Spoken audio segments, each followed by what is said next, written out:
आज और आप एक अनपढ़ निकले। मैंने भी की है पढ़ाई, तो ऐसी बात नहीं है। बीए की है। बीए की है? कैसा करो हची पढ़े लिखे और इस बाबा के चक्कर में कहाँ से आ गए? बहुत सारे बच्चे भी आपको देख रहे हैं, तो आपकी जैसे कि क्या कहना चाहोगे उनको आप? उनको मैं यही कहना चाहूँगा कि वो धर्म का प्रचार करें, ना कि बल्कि अपनी उम्र को बर्बाद करें।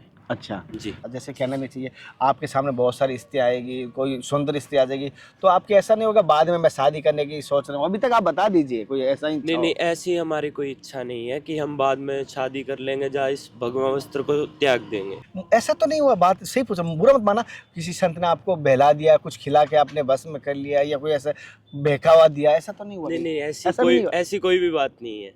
ऐसी कोई भी बात नहीं है। मैंने अपने मन से ही, मैंने अपनी मन इच्छा से ही साधु बनना स्वीकार किया।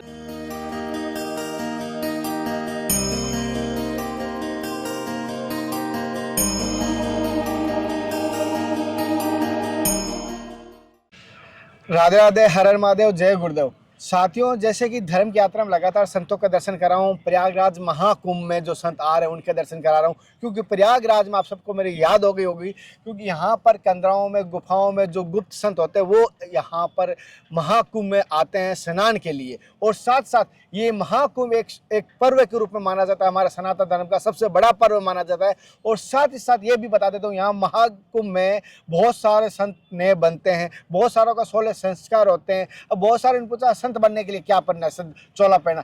असलियत में ये बाजार से कोई कपड़ा ले लिया, चोला पहन लिया, बन गए संत। संत बनने की प्रक्रिया आज की सत्संग में आपको पूरी बताने की कोशिश करूंगा।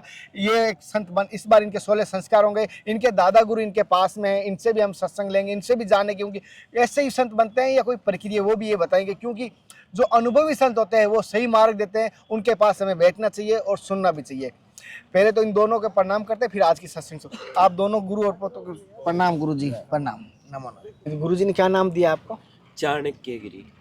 इनका नाम है चाणक्यगिरी। साथियों, जैसे जिनके दर्शन और जिनकी सत्संग हो रही है, जिनके बारे में मैं बता रहा हूँ, इनका नाम है चाणक्यगिरी जी। और चाणक्य नाम दिया है या चाणक्य वाले गुण भी हैं आप में? जी है। गुण तो क्यों ना होंगे, अगर गुरु महाराज नाम देते तो किसी सोच समझ के फिर ही देते हैं ना। अच्छा, जैसा नाम वैसे गुण। जैसे कि एक आप संत बनने की सोची हो, क्या आप संतों बनने की क्यों सोची और कब सोची, ये पहले बात? बस मेरे को बचपन में ही चाव था बाबा जी बनने का। मैंने बहुत सुना भी, मेरे उम्र के बालक बाबा बन रहे हैं, तो इसीलिए मेरे भी मन में शौक हुआ भी मैं भी एक बाबा जी बनूं, अच्छा बढ़िया साधु बनूं, कि धर्म का प्रचार करूं। अच्छा, ये आप संतों की सारे पंच संस्कार हो चुके हैं या सीधा ही 16 संस्कार होंगे? पहले पंच संस्कार हुए अभी आपके? जी, पंच संस्कार। कितना टाइम हो गया संतों के सानिध्य में आए हुए आपको? मेरे को कम से कम 6 साल हो गए। 6 साल हो। अभी आपकी शरीर की उम्र क्या होगी? मेरी 21 साल होगी। जी। और 6 साल हो गए, तो इस उम्र में तो कहना नहीं चाहिए, लोग शादी की सोचते हैं, लड़की की विवाह की सोचते हैं, लड़की पसंद करने की सोचते हैं। आप संत बनने की सोच रहे हो, मतलब ये कैसे बची बात?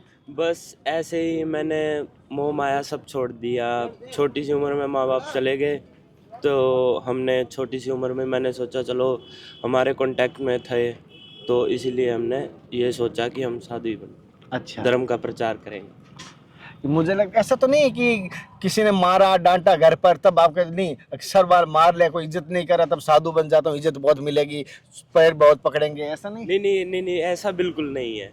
ऐसा बिल्कुल नहीं है। ऐसा तो है ही नहीं है कि किसी ने मारा, मेरे को डांटा, ऐसी कोई भी बात नहीं है। मैं अपने मन से ही साधु की लाइन में आया। जैसे इन्होंने कहा मन से हृदय से इच्छा हुई, हालांकि नहीं, इन्होंने कहा माता पिता बचपन में चले गए थे, तब इनकी 16 साल की उम्र में इनको ऐसे इन मन से प्रेरणा। ऐसा तो नहीं हुआ? बात सही पूछा, बुरा मत माना। किसी संत ने आपको बहला दिया, कुछ खिला के आपने बस में कर लिया, या कोई ऐसा बहकावा दिया, ऐसा तो नहीं हुआ? नहीं, ऐसी कोई भी बात नहीं है। ऐसी कोई भी बात नहीं है। मैंने अपने मन से ही, मैंने अपनी मन इच्छा से ही साधु बनना स्वीकार किया। आप साधु बन गए, क्या करोगे ये बताओ? मैं आगे चलकर बहुत ही धर्म का प्रचार करूंगा। किस प्रकार? क्या स्वामी विवेकानंद की तरह, या सनातन धर्म का प्रचार करूंगा। अच्छा, सनातन धर्म का। जैसे कि आपको पंच संस्कारों के बारे में कुछ पता है अभी तक या नहीं पता? अभी तक अभी तक कुछ अभी तक नहीं पता। इनके दादा गुरु जी हैं, उनसे थोड़ा मार्गदर्शन लेते हैं। पंच संस्कार और 16 संस्कारों में क्या अंतर है और क्या होता है? जैसे इन्होंने कहा ये मुझे कोई नहीं, किसी ने बहकाया नहीं है। मैं इसलिए पूछता हूँ कि कभी कभी कोई कहता है कि संतों ने बहका के संत बना लेते हैं या बच्चों को उठा लेते हैं हमारे, ऐसा क्या सच्चाई है वो मैं आपको दिखाने की कोशिश को। आप ये मत समझना मैं ब्राह्मण हूँ इसलिए संतों का महत्व ज़्यादा बताता हूँ। मेरी अंदर इच्छा है कि मैं खुद बन नहीं सका तो जो बन रहे हैं उनको बढ़ावा दे सकूं। महाराज जी, जैसे कि ये 16 संस्कार और पंच संस्कार की वर्णन आता है, तो ये क्या होता है, ये किस प्रकार होता है? ये पांच पंच गुरु जो है, 5 गुरु बनते हैं, जिनमें कि एक चोटी लेते हैं, कोई रुद्राक्ष डालते हैं, कोई विभूति डालते हैं और कोई लंगोटी डालते हैं। वस्त्र भगवा वस्त्र है, इनको विधिवत पूजे मंत्र द्वारा सभी चीज दिया जाते हैं। अच्छा ये 5 चीज देने के बाद इनका पंच संस्कार हो गए। अच्छा 5 गुरु जो मिल करके संस्कार कराएंगे वो संस्कार हो गए।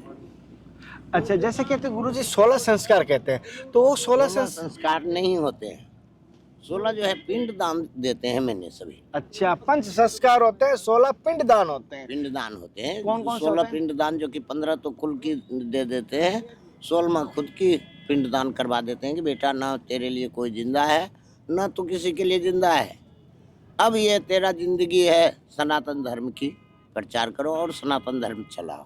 अच्छा। ये अपना सनातन धर्म है, हिंदू का सबसे भारी धर्म है। इन्हीं पे पृथ्वी टिके हुए हैं, सनातन धर्म पे। उन लेकर के इनके चलाने के लिए शिष्य बनाते हैं, किन्हीं को बहकावा दे करके या किन्हीं को फुसला करके मंत्र तंत्र के द्वारा ये अपहरण नहीं करके उनको नहीं बनाते। गुरुजी ने जैसे बताया इस प्रकार इनके जो पंच संस्कार होते हैं, इस प्रकार 16 पिंडदान होते हैं, जो 15 तो इनके पूरे रिश्तेदार के होंगे और 16 स्वयं पिंड अपना दान करने वाले हैं जो स्वयं। जैसे कि आपने महाराज जी से भी लास्ट में सब चला था, जैसे कहना नहीं चाहिए, आपके सामने बहुत सारी स्त्री आएगी, कोई सुंदर स्त्री आ जाएगी, तो आपकी ऐसा नहीं होगा बाद में मैं शादी करने की सोच रहा हूँ, अभी तक आप बता दीजिए कोई ऐसा ही? नहीं, ऐसी हमारी कोई इच्छा नहीं है कि हम बाद में शादी कर लेंगे या इस भगवा वस्त्र को त्याग देंगे, ऐसी हमारी कोई मन इच्छा नहीं है। अच्छा, और जैसे कि अगर अभी तक आपकी कोई, जैसे महाराज ने पूछा था, कोई धन की वजह से किसी ने मारा या कोई धंधा करना चाहते हो, कोई बिजनेस करना चाहते हो तो भी करवा सकते हैं, ऐसी कोई इच्छा है आपकी? नहीं, कोई इच्छा नहीं है, हम सबको त्याग कर फिर ही बाबा जी बने हैं। फिर बाबा जी बने जी। तो एक चीज़ और पूछना चाहता हूँ, जैसे आपने इतना बाबा जी बने हो, जैसे अगर आपको कोई पद मिल जाए आज के समय में तो आप क्या करोगे? और आज के समाज को देख के, आपने समाज को अंदर से देखा है तो बहुत सारे, आप किस प्रकार देखा मैं शब्दों में नहीं कहूँगा लेकिन आप समझ पा रहे हो, बहुत सारे मोबाइल के माध्यम से, इंस्टाग्राम, तो आज के समाज को देखते हुए, आज की स्थिति को देख के देश की, आपका क्या कहना है? सभी को, अच्छे लोगों को, बुरे लोगों को बताइए। बुरे लोगों तो यही है कि सबसे पहले नशा बंद करवाना चाहिए। हाँ, यही होगा कि मेरे को भी कोई पद मिल जाता है तो फिर मैं सबसे पहले नशा ही बंद करूँ। अच्छा जी। और आपकी नज़रों में बुरा क्या होता है? हमारी नज़रों में तो बुरा आजकल यही चल रखा है, मोबाइल पे देख रहे हैं भी, हमारे धर्म का प्रचार नहीं देखते, इसीलिए यही बात है ना, अभी हमारे धर्म का प्रचार नहीं देखते, सब कुछ ऐसे ही चल रहा है, तो इसीलिए हम चाहते हैं कि हमारा भी धर्म का प्रचार देखे। ऐसे ऐसी गंदी गंदी वीडियोज़ आ रही हैं आजकल, जैसे कि ये अपना नशे चल रहे हैं, ये मोबाइल देख रहे हैं, गंदी गंदी वीडियोज़ देख रहे हैं सभी, तो इन चीज़ों को भी मतलब त्यागना चाहिए। त्यागना चाहिए जी। अच्छा, और जैसे आपकी तरह बहुत सारे लोग, आप नए साधक हो, आप कम उम्र के हो, बहुत सारे बच्चे भी आपको देख रहे हैं, तो आपकी जैसे कि क्या कहना चाहोगे उनको आप? उनको मैं यही कहना चाहूँगा कि वो धर्म का प्रचार करें, ना कि बल्कि अपनी उम्र को बर्बाद करें। अच्छा, जी। और जैसे कि आपने कहा है, जैसे अभी संत बन रहे हो, आपको इस मार्ग पे आ रहे हो, तो आप कौन से संत बनोगे? या गुरु जी कहेंगे वही बनोगे, या कोई अपनी प्रक्रिया इच्छा से, कोई इच्छा कि मैं भी एक हठ योग करूँगा, या गुरु कहेंगे वो करोगे? जी, जैसे हमारे गुरुजी करते आ रहे हैं वैसा ही मैं करूँ। अच्छा, हठ योग वही करते आ रहे हैं, हठ योग ही मैं करूँ। गुरु जी कौन सा हठ योग करते हैं?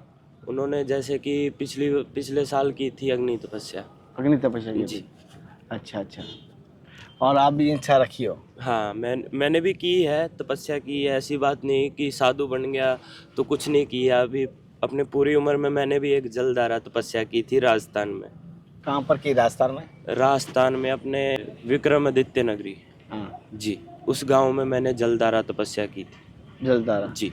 तो उसमें क्या होता है? जलधारा में क्या होता है? जलधारा में जैसे 11 से लेके 31 दिन तक की होती है, ये 41 दिन की भी होती है। जैसे ही हम करना चाहते हो, मन इच्छा हो, उतना हम कर सकते हैं। उसमें क्या करना पड़ता है? उसमें सुबह 3 बजे उठना पड़ता है, हाँ। मटके रात को भर कर रखने पड़ते हैं, फिर सुबह सुबह उठकर अपना ऐसे बैठना पड़ता है, ऊपर लगा होगा एक मटका, ऐसे डालते रहे। अच्छा, जी वो कहाँ सिर के बीच में गिरता हाँ, है? सिर के बीच में धारा बनती है ना एक। अच्छा, जी, तो कंटिन्यू चलता है? कंटिन्यू चलता रहेगा। कंटिन्यू चलता है, कितना टाइम लगता है? कितना टाइम? वो गर्मी में होता है या सर्दी में होता है? गर्मी में नहीं होता, वो सर्दी में ही होता है। हाँ, सर्दी में। और मटकी का पानी, जी, मिट्टी की मटकी, मिट्टी की मटकी। ठंडा नहीं लगता? नहीं नहीं, एक दो घड़म तो लगता है। 1-2 घड़े में तो लगता ही है, सबको ही लगता होगा, लेकिन फिर भी मैं यही कहूँगा अभी तपस्या करनी चाहिए, प्रत्येक साधु को तपस्या करनी चाहिए। अच्छा, जी, जितने भी साधु तपस्या करेंगे तो हमारी सृष्टि उन्हीं के ऊपर टिकी हुई है। आपने 6 साल हो गए तो आपने जटाई क्यों कटवाई? तो जटाई क्यों नहीं रखी? मेरे थे केस थे, गुरु की इच्छा से मैंने कटवाए। कितने थे आपके? हमारे थे इतने केस थे, लेकिन हमारे गुरुजी ने कहा बेटा कुंभ नज़दीक आ रहा है तो आप केस उतरवा दो, कोई बात नहीं फिर आ जाएंगे। मैंने कहा ठीक है गुरु। अच्छा, जी, इसीलिए। तो जैसे आपने जल धारा की है तो आपको उसमें कठिनाई तो हुई या नहीं हुई कठिनाई कोई? पहली बार तो थोड़ी बहुत कठिनाई तो होती है, फिर लेकिन अपना शरीर भी वैसे वैसे ढलता रहता है ना, जैसे जैसे हम तपस्या करते हैं वैसे वैसे शरीर को भी ढालना पड़ता है। अच्छा, जी, तो अभी आपकी बिल्कुल ऐसे तो नहीं है कि आप वापस संसार में जाने की किसी से कोई बात करता है? परिवार का कोई रिश्तेदार है आपका? नहीं परिवार के हैं, मम्मी है लेकिन पापा नहीं है। मम्मी क्या कहती है आपको? मम्मी तो कुछ नहीं कहती, बोले ठीक है अपना सही ढंग से रहो, जैसे भी हो बढ़िया है, मेरे को कुछ नहीं चाहिए तुमसे, बस आप जैसे भी हो अच्छे हो। ऐसा नहीं हो मेरा कहना नहीं मारा भाड़ में जाए तू अपना जॉय कर ले, ऐसा तो नहीं, बोला होगा? मम्मी है, बच्चों को पढ़ाती है, स्कूल टीचर है, बड़े भाई हैं वो वकील हैं। अच्छा, हाँ जी। और आप एक अनपढ़ निकले, जी, पढ़ाई नहीं की? मैंने भी की है पढ़ाई, तो ऐसी कि- बात नहीं है, कि- बीए की है। बीए की है? कैसा बात करो हची, पढ़े लिखे और इस बाबा के चक्कर में कहाँ से आ गए? जैसे कि संतों के सानिध्य या संत बनने की पहले अंकुरित कैसे हुआ? ऐसे तो होता नहीं कि बचपन में आप समझ पा रहे थे, तो पहले कैसे भाव आए? जी, मेरे मान लो माँ बाप थे जो 5 साल की उम्र में गुरु जी के पास आए, तो 5 साल में आने के बाद गुरुजी ने मेरे को पढ़ाया लिखाया, सब कुछ पढ़ाई कराई, सब कुछ। अभी बोले बेटा पढ़ ले, पढ़ लिख ले, फिर मैंने पढ़ लिख लिया। तो 5 साल में आने के बाद ही फिर मैंने गुरुजी के पास ही पढ़ा लिखा, सारी बीए तक पढ़ाई की। अच्छा, तो फिर बीए तक पढ़ा लिखा, कॉलेज में लड़कियां भी थी, तो कोई गर्लफ्रेंड तो बनी होगी? नहीं, सही से बताओ। ऐसा कुछ नहीं है, ऐसा कुछ नहीं है। हाँ ऐसे फ्रेंड्स हैं मेरे, ऐसी बात नहीं है कि उनके साथ रिलेशन रखे हैं मैंने, ना कुछ भी नहीं रिलेशन। सही से? नहीं, कभी ब्रह्मचर्य खंडित नहीं हुआ? हाँ, कभी नहीं हुआ। क्या कारण से की वजह से नहीं हुआ? बस ऐसे ऐसे बहुत कम निकलता आता है, सीधा साधा। बस ऐसे माँ बाप के संस्कार। कोई लड़की ने प्रपोज किया कभी आपको कॉलेज में? नहीं, कभी नहीं किया मैंने, कभी आंख उठाकर कभी किसी की तरफ देखा भी तक नहीं। अच्छा, जी, सही में? सही। मन की इच्छा थी कि मेरे अंदर के मन की इच्छा थी कि मन की आत्मा ही पवित्र थी कि आप पूर्ण पिछले जन्म के संस्कार थे मेरे, अच्छा, वो आगे बस यही होता है ना। हाँ, पढ़े लिखे हैं और फिर भी संत बन रहे, बीए कर लिया, भाई वकील है, माताजी टीचर है, फिर भी संत बनने की सोची, यानी संपन्न घर से है। पहली बात तो ये नहीं पैसों की तंगी है, ये नहीं कि सक्षम घर से नहीं है, फिर भी संत बनने की सोची। मैं उस माँ को धन्य कहता हूँ, माँ को प्रणाम करता हूँ जो एक अपने छोटे बेटे को भी संत समाज को दिया है, उस भाई को भी अपनी भाई ने भी भुजा काट के अपने संतों के लिए रक्षा के लिए दिया है, सनातन धर्म के लिए। उनका भी बहुत बहुत धन्यवाद कहता हूँ कि वो ऐसे कार्य करते हैं। लेकिन फिर भी इनके हम इसलिए जानने की कोशिश करते हैं कहीं फिर बेकावा में तो नहीं आए, फिर कहीं ऐसा नहीं हो संत बनने के बाद इच्छा हो जाए गश्त में चला जाता, लड़की को देख के शादी की इच्छा हो जाए, कहीं ऐसा कभी कभी कहना नहीं चाहिए। ब्रह्मचर्य कितना भी हो, ऊर्ध्वगमन भी कभी कभी एक गिरता नहीं है, बाकी कोई भी ब्रह्मचर्य गिरने की संभावना है। तो ब्रह्मचर्य बड़े बड़ों का खंडित होता देखा है, बहुत संतों को देखा है, तो इसलिए मैंने कभी कभी जानने की कोशिश करता हूँ कहीं स्त्री की वासना हो शादी का, तो शादी का लड्डू भी खा लो, मना नहीं करेंगे, फिर बन जाना संत। तो नहीं, हम ऐसी मन इच्छा रखी नहीं कभी मन में। कि हम भी शादी करें, ये करें, वो करें। कई बच्चों की होती है कि भी मन इच्छा होती है भी हम भी शादी करें, ये करें। हमारी भी कोई इच्छा थी भी हम भी पढ़ लिख कर वकील बने, ये बने, पर नहीं, हमारी कोई इच्छा नहीं है। हम पूरी इच्छा को त्याग कर फिर बाबा जी बने हैं। मुझे लगता है बाबा जी बनने के बाद एक फायदा भी है कि काम कुछ करना नहीं है, पैसा आता रहेगा, पैसा आता रहेगा। यार सही बता दो। नहीं नहीं, हम हमारे भी पैसों की कमी नहीं है, अब भी पैसों की कोई कमी नहीं है। अच्छा। अगर हम किसी को बोल दें तो हमारे लिए फट गाड़ियाँ आएंगी, सब चीज़ आएगी, लेकिन फिर भी हम साधु बनने की इच्छा रखते हैं। अच्छा जी। मुझे भूल जाओगे या याद रखोगे अभी? याद तो आपको रखेंगे, क्यों ना रखेंगे। तो मेरे गुरु भाई जैसे हैं और बड़ा अच्छा लगता है गुरु भाइयों से बात करके। हमारी नोकझोंक ऐसी है, कोई बात नहीं, माइंड में मत लेना। और बड़ा अच्छा लगा इनसे बात करके, सत्संग लेके। हालांकि ये भभूति जिस दिन लगाएंगे उस दिन मैं इनके पास आऊँगा। जिस दिन ये मुंडन हो जाएगा, कंप्लीट इनका संस्कार होगा, उस दिन मैं ज़रूर आऊँगा। उनके संस्कार के पूरे मैं दर्शन करूँगा। आप इनके भाई भी देख रहे हैं, माता भी देख रही है, तो उनको भी कहूँगा आप ये जो कार्य किया आपने इन बच्चे को सनातन धर्म के लिए देखकर बड़ा अच्छा किया। अगले दर्शन के साथ फिर मिलते हैं, तब तक जय हिंद, वंदे मातरम, हर हर महादेव, हरे कृष्णा, हे नाथ, हे मेरे नाथ, मैं आपको जय गुरुदेव, जय संत भगवान की जय।